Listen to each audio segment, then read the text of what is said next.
We're going to be doing a brake upgrade today with some OEM stuff. But can you guys really trust a mechanic in sandals?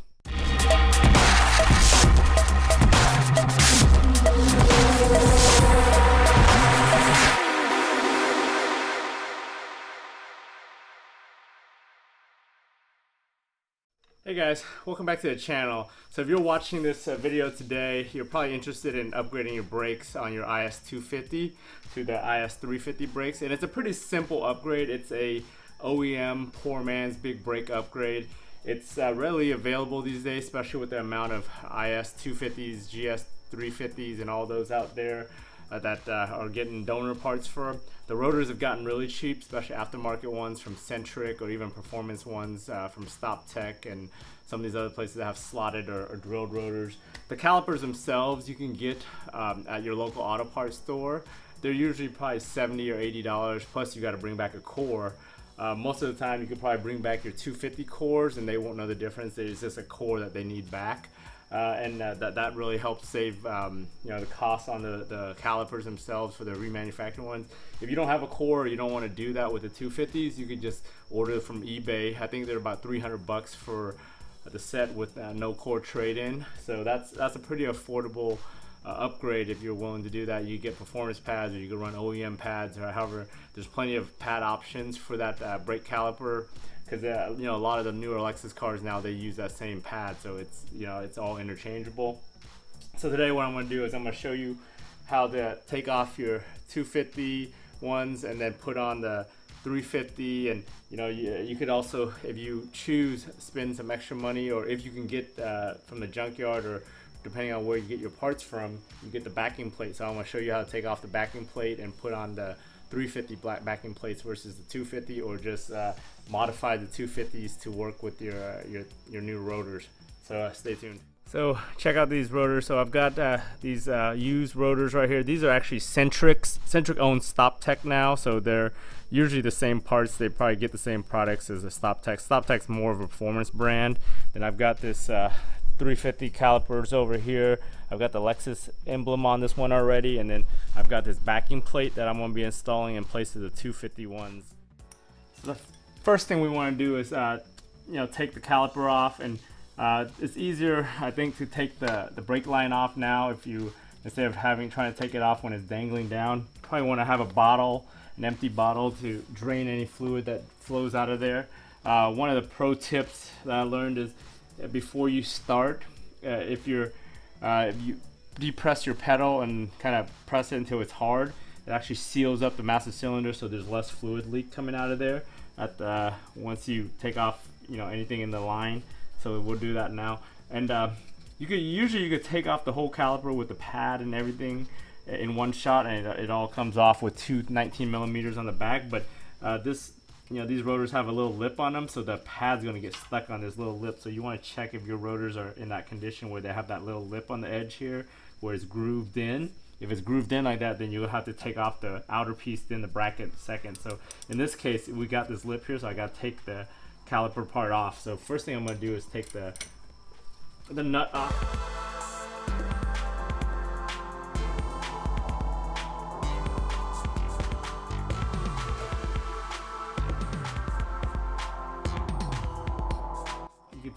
You can just take one off if you want, and just kind of throw it down here. Pop these guys out.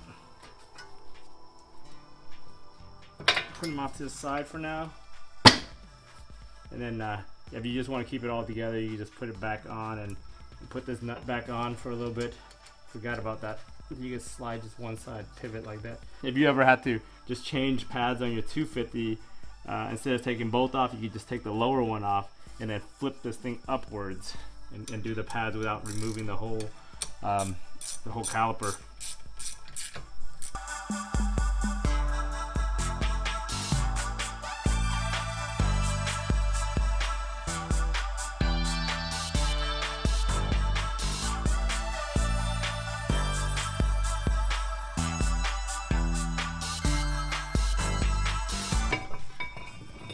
Take put it off to the side. And then this thing comes right off.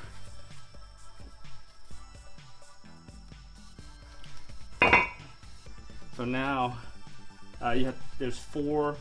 First thing you need to do is unplug your ABS line. So the ABS line is a pain in the ass to get to. I find it's easier to use a little screwdriver. So you get a little screwdriver. There's really no pin to pop, so you gotta kind of dig it into that little spot where the pin is.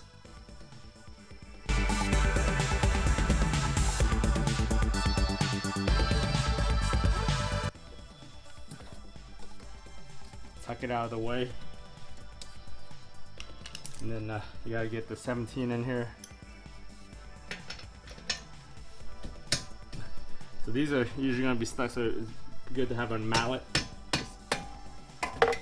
Just break it loose before you turn them all.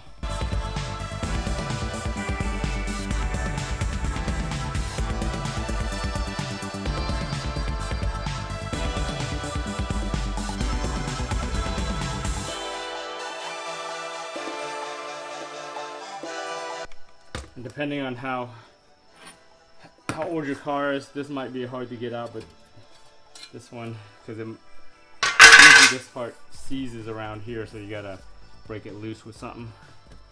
So you get that off, kind of clean up.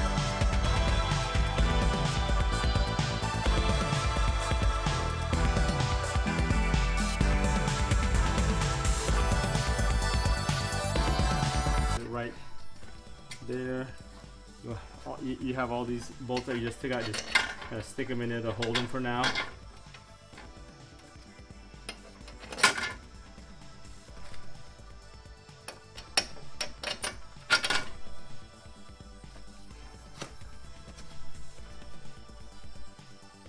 And get this back in, kind of line. You can't get this wrong because the top is narrower than the bottom, so you kind of just get it back in there, line the holes up, and just hand thread them in. Once you hand thread one or two, you can just let it go so it doesn't fall on your foot or something if you're wearing sandals.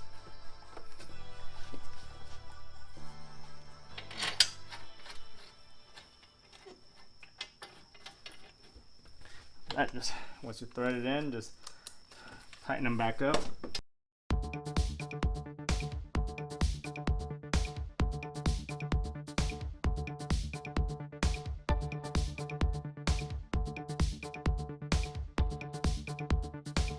So going from the 250 rotors to the 350 rotors, one of the first things you'll notice is, other than that they're an inch or so bigger, is that the 350 is directional. So the vanes on this one, they actually are diagonal. They're like a spiral, so they only go on a certain way, so air gets ducted in correctly.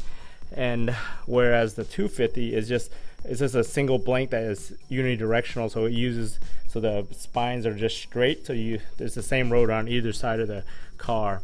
And then you can see how this one has actually a channel where the air flows through here and then into the center here, and it goes through the hub, and through the hub, so that way it dissipates heat better, where the 250 doesn't have that. It's a solid ring around here, so the way that this thing ducts, it just ducts through the backside, where this one ducts through the center and then through the backside, just for a little bit more airflow. For this upgrade, we're gonna check out the weight savings that we're gonna get. So I'm measuring the 250 rotor right now to see what I get on this. So the 250 rotor weighs in at about 14.8 pounds. So this thing is at 24.8 pounds. So we're adding about 10 pounds of unsprung weight using the 350 rotors. So you can tell the build quality between those two, man, is pretty massive on that. And just even stacking them on top of each other, the size difference. I'm trying to center it, but it's kind of hard to tell. But yeah, you can see right there the kind of size difference. But yeah, the thickness and weight difference is big there. And then we'll look at the caliper now. So we'll get in the, this thing's at 12.1.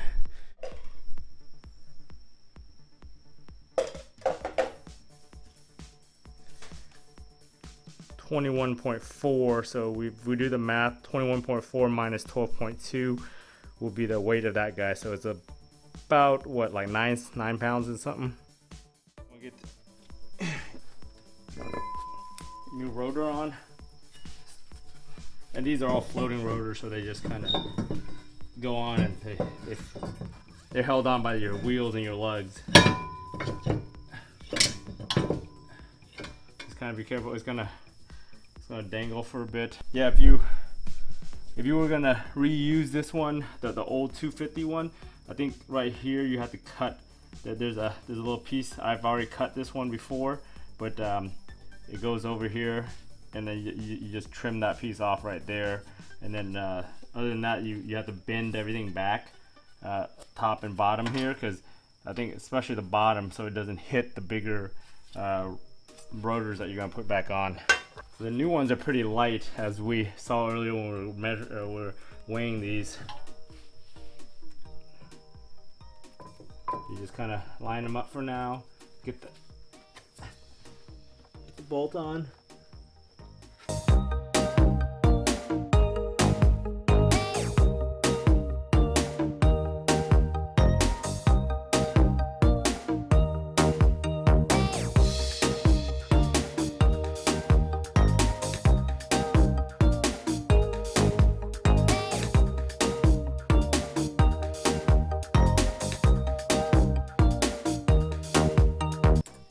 The stock brake line, this would be a good time to upgrade to a stainless steel line, especially if these cars are pretty old now. So I would recommend the stainless steel lines. I've got, the Stoptech ones.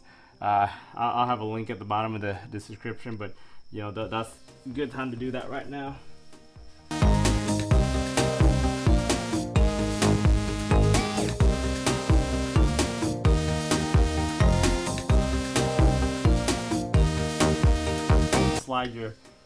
Slide your pads into there. You just slide from the top here, and then if you ever have to change your brakes, you don't even need to take the caliper off. You just slide them through the back here.